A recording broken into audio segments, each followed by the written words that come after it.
Hello, my name's John Price, and this is a short video on the defenders in a hand of bridge. This video is part of a series of videos that I've given on the list of characters in a bridge hand.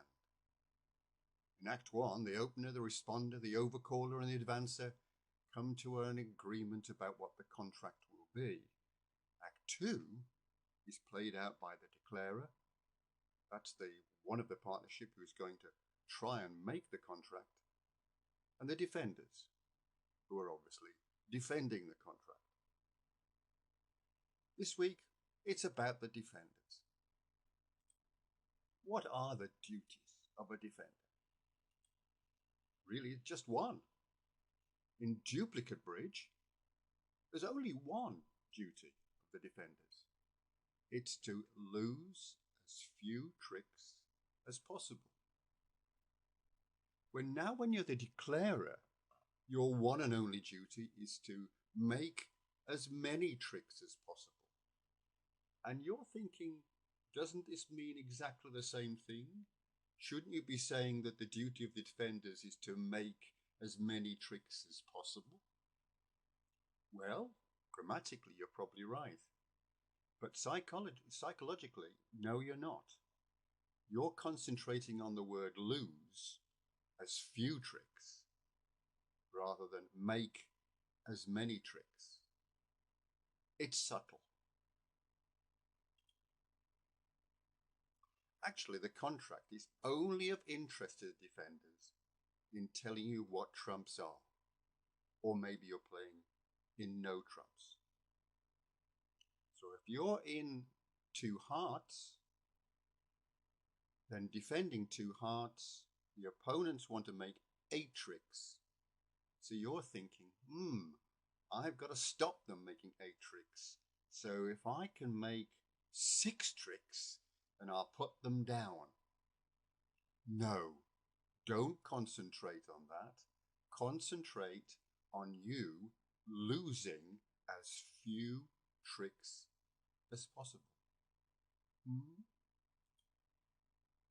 Now, in other forms of bridge, in team bridge, which international players play a lot of, or in rubber bridge and in Chicago bridge, a lot of social bridge is either of those two. It's different. The scoring is different, and there's a different duty of a defender. That really is to get the contract down. And you will do anything. You will try any strategy to get the contract down. That's what you're concentrating on. But for duplicate, it's different. Lose as few tricks as possible. Okay, so how do you do that? How do you lose as few tricks as possible? Here are just a few ideas. Many contracts are won by the defender, won by the declarer and lost by the defenders on a poor opening lead. Perhaps it would be better to say play a safe opening lead. But there's lots of stuff written about making a good opening lead. On this site, you'll find I've done a video on making good opening leads. Try, if you can, not to make a bad one. When you have made the opening lead, or your partner has, then the dummy goes down. Now, the great thing about bridge is that all players, when they're playing a contract, can see 26 cards, 13 of their own and 13 of the dummy. But the declarer has a huge advantage, I believe, because the declarer can see their own hand and their partners and is in control of all 26. Not only can they see 26 cards, but are in control of them. That makes a huge difference. So when they're trying to find a strategy, find a plan of making the contract and getting as many tricks as possible, they can make a plan and makes assumptions about what the shape of their opponents are and what points they've got, depending on that plan that they're going to have. For the defenders, it's different.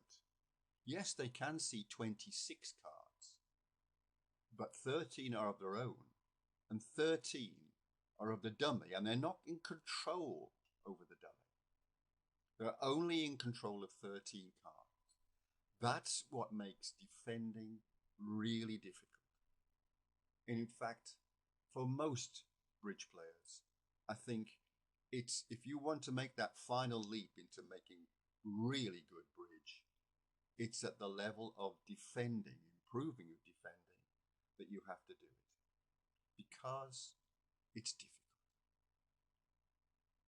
When you're looking at that dummy, you want to glean as much information as you can.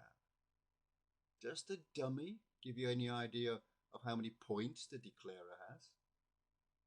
I say the declarer, but once you've got an idea of what the declarer has in terms of points, then it's just a little bit of arithmetic to have an idea of how many points your partner has got. So I'm going to say declarer, but once you go for one, then you'll get the other piece of information. Points is clearly important, but shape is as well. You can see your own hand, you can see the dummies. Put those two bits of information together and try and come out with a shape of the declarer's hand. And once you've got the shape of the declarer's hand, then you've got a good idea of what the shape of your partner's hand is. I want to say it's as simple as that, but it's infinitely more difficult than easy. It's an incredibly difficult thing to do, especially since you, because you're only in charge of 13 cards and can only see 13 of your own side, have got a very difficult job to make a plan with that information. So trying to find out the points and shapes is difficult. And maybe, does the dummy give you an idea of a weakness that the declarer might have in making the contract? Maybe they're in 3 hearts and you can see, just looking at the dummy and your own hand, that it's highly likely that they're going to make 9 tricks in 3 of the suits. Well then, the other one you're going to have to assume is a weak suit. And that's what you're going to have to attack. Avoid those 3 good suits and go for the weak suit. Well, that's all a bit vague, I know, but that's the best I can do. It's easy when you're a defender. All you got to do is lose as few tricks as possible. But actually achieving that is a real challenge. I wish you good luck, and I hope this video has been helpful.